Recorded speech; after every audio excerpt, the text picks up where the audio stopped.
Hello everyone, myself Sharan BH. I am from EC department first year from Srinivas Institute of Technology.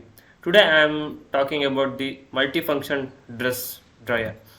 The multifunction dress dryer consists of a fan, cooling agent and iron plate and string to remove the water from the dress.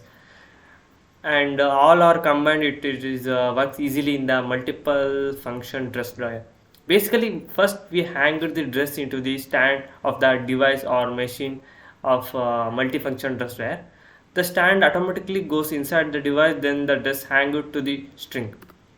Then the water will be removed by the string 100%, and it is turned around in 360 degree in the dress dryer. Then the automatically fan will be on and the dress will be dry fast, and next heater will be on in the machine. Then after 5 minutes the iron plate will comes down and iron the dress. Then the person easily wear the dress by 5 to 10 minutes. It is the advantages, so many advantages in this multifunction dress dryer.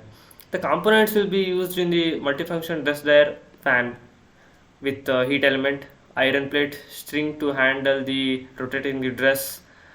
This is the prototype of multifunction dress dryer. Thank you.